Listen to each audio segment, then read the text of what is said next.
नमो तस्स भगवतो अरहतो सम्मा सम्बुद्धस्स नमो तस्स भगवतो अरहतो सम्मा सम्बुद्धस्स नमो तस्स भगवतो अरहतो सम्मा सम्बुद्धस्स बुद्धं शरणं गच्छामि धम्मं शरणं गच्छामि संघं शरणं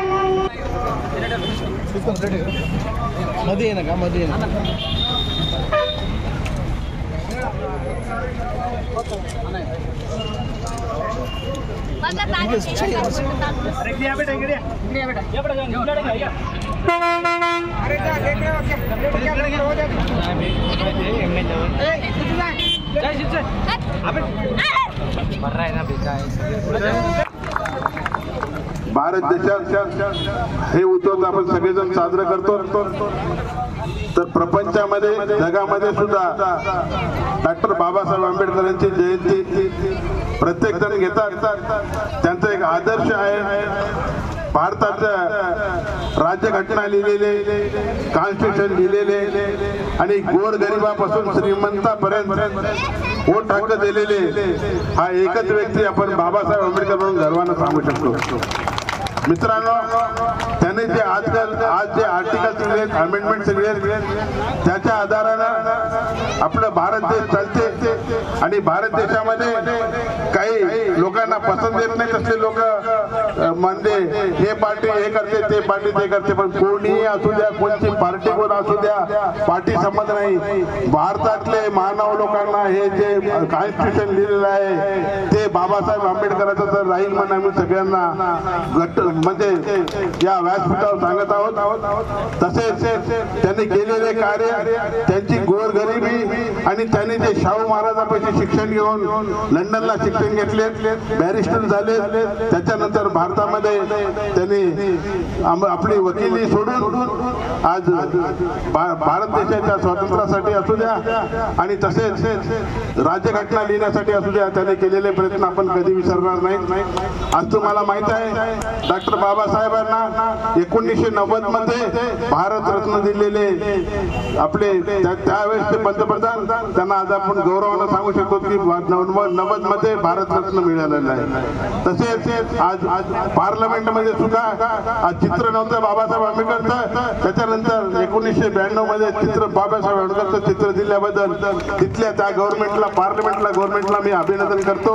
आणि बाबासाहेबचं विस्मरण जब तक सूरज चांद रहेगा तब तक बाबासाहेब का नाम रहेगा म्हणून आपण गर्वानं सांगू शकतो। मित्रांनो, असंच आपण दरवर्षी महिषा शहरामध्ये अति उत्साहानं बाबासाहेब जयंती करू आणि मला इथले उत्सव कमिटीचे, स्टॅच्यू कमिटीचे इथले जे अध्यक्ष उपाध्यक्ष मेंबर्स आहेत त्यांना सगळ्यातर्फे माझ्यातर्फे हार्दिक अभिनंदन करतो।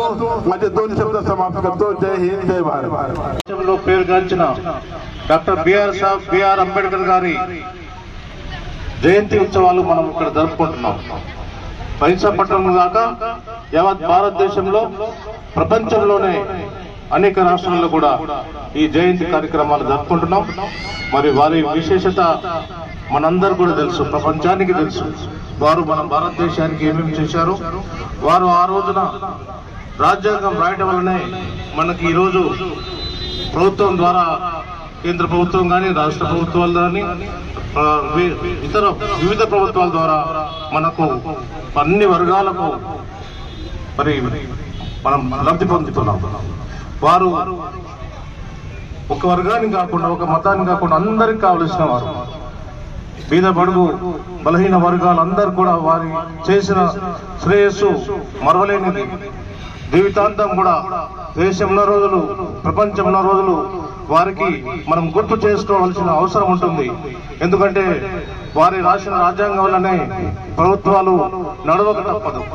దాన్ని ఏ విధంగా కొంతైనా విస్మరించినా కల్లోలం జరుగుతుంది। ఈ రోజులో మనం వింటున్నాం అక్కడక్కడ మరి రాజ్యాంగం మార్పొచ్చు అని, అది ఎన్నడూ కూడా కుదరదు, ప్రజలు కుదరనివ్వరు। కోర్టులు కూడా కుదరనివ్వదు, అది కాని పని. దాన్ని గుర్తించుకోవాలని చెప్పి మీ అందరికి మనవి చేస్తూ మరి ఈ రోజున ఈ కార్యక్రమానికి మరి అంబేద్కర్ విగ్రహ ప్రతిష్టాపన కమిటీ, మరి బైన్సాపట్టణ ముదోల్ నియోజకవర్గ అంబేద్కర్ కమిటీ వారు ఈ కార్యక్రమానికి మాకు మా అందరికి కూడా ఆహ్వానించినందుకు మీ అందరు కూడా కృతజ్ఞతలు, ధన్యవాదాలు. మరి ఈ కార్యక్రమానికి వచ్చేసిన మరి అందరూ అభిమానులందరికీ, అదేవిధంగా ముఖ్య అతిథిగా విచ్చేసిన గౌరవనీయులు ముదోల్ నియోజకవర్గ ఎమ్మెల్యే రామరావు పటేల్ గారికి, మరి సాయిలు గారికి, మరి ప్రసంజిత్ ఆగ్రే గారికి, న్యాయవాది భీమరావు గారికి, మరి భీమరావు డోంగ్రే గారు, మరి శంకర్ చంద్రయ్య గారు, మరి ఇతర అంబేద్కర్ యువజన సంఘ సభ్యులు, అంబేద్కర్ మహిళా సంఘ సభ్యులు, ప్రతి ఒక్కరికి కూడా పేరు పేరున మీ అందరూ కూడా ధన్యవాదాలు చెప్తూ, మరి అదేవిధంగా మరో ముఖ్య అతిథి మన బైన్సా డివిజన్ ఏఎస్పీ గారికి, మరి పోలీస్ బృందానికి అందరికి ప్రతి ఒక్కరు కూడా ధన్యవాదాలు చెప్తూ తెలుసుకుంటాం. జై భారత్, జై అంబేద్కర్.